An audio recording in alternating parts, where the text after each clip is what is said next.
ಆ ಸಮಾಜಕ್ಕೆ ನೋವಾಗಿದೆ ಅಂತ ನನಗೆ ಗೊತ್ತಿದೆ. ನಾನೇ ಕ್ಷಮೆ ಕೇಳ್ತೀನಿ. ಮುಸ್ಲಿಂ ಸಮಾಜ, ತೆಲುಗು ಸಮಾಜದ ಬಗ್ಗೆ ಅಪಾರವಾದಂಥ ಪ್ರೀತಿ ವಿಶ್ವಾಸ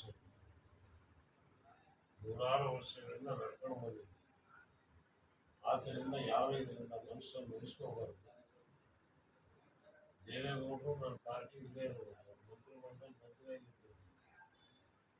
ಅವ್ರ ಏಜಿಗಾದ್ರೂ ನಾವು ಗೌರವ ಕೊಡಬೇಕು. ಸೊ ನಾವು ಆ ಪರಂಪರೆ ಬಂದಿರ್ತಕ್ಕಂಥ. ಆದ್ದರಿಂದ ಇವತ್ತು ಇದನ್ನು ಒಳ್ಳೆ ಸರಿಪಡಿಸ್ತಕ್ಕಂಥದ್ದು ಅವ್ರಿಗೂ ಜವಾಬ್ದಾರಿ ಇದೆ, ನಮಗೂ ಜವಾಬ್ದಾರಿ. ದೇವೇಗೌಡರು ಧೃತರಾಷ್ಟ್ರ ಪುತ್ರವಾತ್ಸಲ್ಯ,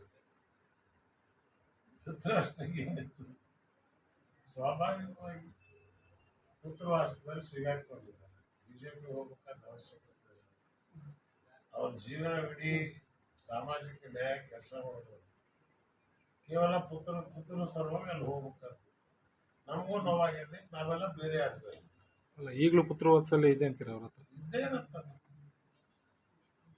ಪುತ್ರವಾತ್ಸಲ್ಯ ಧೃತರಾಷ್ಟ್ರನಿಗೆ ದುರ್ಯೋಧನ ಸತ್ಮೇಲೂ ಆ ಸಿಟ್ಟಿತ್ತು. ಅದಕ್ಕೆ ಭೀಮನ್ನ ಆಲಿಂಗನ ಮಾಡಕ್ ಹೋದ್ರು. ಶ್ರೀಕೃಷ್ಣ ಪರಮಾತ್ಮ ವಿಗ್ರಹ ತೂರ ಹೋಯ್ತು. ಅದೇ ಭೀಮ ಹೋಗಿರ್ತಿದ್ರೆ ಭೀಮ ಹೋಗಿರ್ತಿದ್ದ. ಇದು ಇತಿಹಾಸ ಓದಿದ್ದೇವೆ. ಈಶ್ವರಪ್ಪ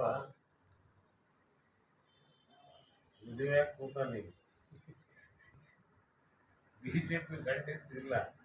ಈ ಗಂಡು ಹುಡ್ಕಾಡೋದು ಚಟದಾಗ ಸಿಕ್ಕಿದ್ದೆಲ್ಲ ನನ್ನ ಗಂಡ ಅಂತೇಳಿ ಸ್ಟೇಟ್ಮೆಂಟ್ಗಳು ಕೊಡೋಕೆ ಹೊಂಟಾರವ್ರು. ಅವ್ರ ಮಾತಿಗೆ ಕಿಮ್ಮತ್ತಿಲ್ಲ. ಅದಕ್ಕೆ ನಾವು ತಿರುಗುತ್ತರ ಕೊಡ್ಬೇಕಂತ ಅವಶ್ಯಕತೆ ಇದೆ. ಈ ಸರ್ಕಾರಕ್ಕೆ ಶಕ್ತಿ ಇದ್ರೆ ಅದ್ರ ಮೇಲೆ ಕಾಂಗ್ರೆಸ್ನವ್ರಿಗೆ ಹೊಡಿತೆ ಅಂತ ನೀವು ಹೊಡಿಸ್ಕೊಳ್ಳೋದು, ನೀವು ಕೇಸ್ ಹಾಕಿ ಕಾನೂನು ಕ್ರಮ ಕೈಗೊಳ್ಳಿ. ಹಿಂಸೆಗೆ ಪ್ರಚೋದನೆ ಮಾಡೋದಂಗಲ್ವ ಇದು? ಸರ್ಕಾರನೇ ಏನೋ ತಗೊಳ್ಳೋದಿದ್ರೆ ನಾವು ನಾವೇ ಯಾಕೆ ಮಾತಾಡೋದು? ಆದ್ರಿಂದ ಇದ್ರ ಬಗ್ಗೆ ನಾನೇನು ಹೆಚ್ಚು ಈಶ್ವರಪ್ಪನ ಸ್ವಭಾವ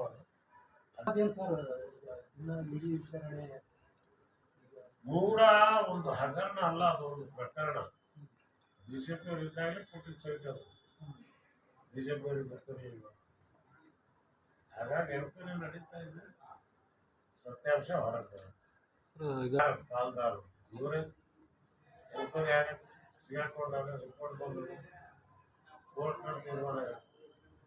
ಇದನ್ನ ಕಾಂಗ್ರೆಸ್ ಮುಂಚೆನೆ ಮಾಡ್ಬೇಕಾಗಿತ್ತು, ಈಗ ಅವರು ಮಾಡಕ್ ಹೊಂಟಾರೆ.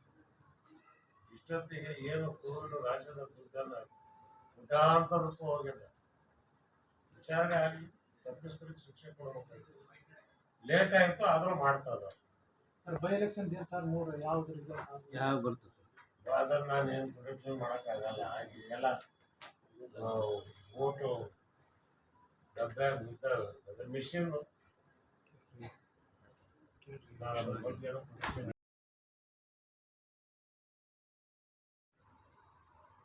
ಮಸೀದಿಯವರು ಸೂಫಿ ಸಂತರ ಪರಂಪರೆಯನ್ನೆಲ್ಲ ಸಮಾನವಾಗಿರ್ತಾರೆ. ಯಾವುದೇ ಮಠ, ಯಾವುದೇ ಗುಡಿ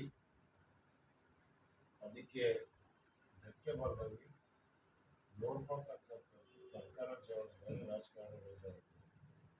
ನಾವು ಅದನ್ನು ಕಾಪಾಡೋದಕ್ಕೆ ಬದ್ಧರಾಗಿದ್ದೀವಿ. ಭೂಮಿ ಯಾವ್ದು ಬಿಟ್ಟು ಕೊಡಬೇಕಂತ ಮಠಗಳಿಗೆ ಪ್ರಾಪರ್ಟಿ ಅಂತ ಏನು ಬಂದಿದೆ ಹಣೆಯಲ್ಲಿ, ಆದರೆ ಅವ್ರ ಮಠಗಳಿದಾವೆ. ಈಗ ನಾನು ಜಿಲ್ಲಾಧಿಕಾರಿ, ನನ್ನ ಎದುರುಗಡೆ ಫೈಲ್ ಇಲ್ಲ. It depends upon case to case. ಯಾವ ಜಮೀನು ಏನು, ಸರ್ವೆ ನಂಬರ್ ಏನು, ಯಾರು ಮಾಡ್ತಾ ಇದ್ರು, ವಕ್ಫ್ ಯಾರು ಬಂತು, ಮಠಕ್ಕೆ ಯಾರು ಹೋಯ್ತು, ಎನ್ಕ್ವೈರಿ ಮಾಡಿ ಜಿಲ್ಲಾಧಿಕಾರಿಗಳು ತೀರ್ಮಾನ ತಗೋತಾರೆ. ದಾಖಲೆಗಳು ತಹಸೀಲ್ದಾರ್ ತೀರ್ಮಾನ ತಗೋತಾರೆ.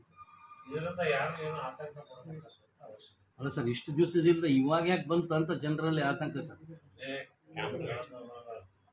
ಹೊಸ ಭಿಕ್ಷಕನಿಗೆ ಭಿಕ್ಷೆ ಮಾಡೋ ಅರ್ಜೆಂಟ್ ಅಂತ ಹೇಳಿ ಕೆಲವರಿಗೆ ಆಡಳಿತದ ಅನುಭವ ಇರೋದು, ಅನುಭವ ಇದ್ದರೂ ಇಲ್ಲ. ಮಂತ್ರಿಗಳು ಮಾಡಿರ್ತಕ್ಕಂಥ ಒಬ್ಬ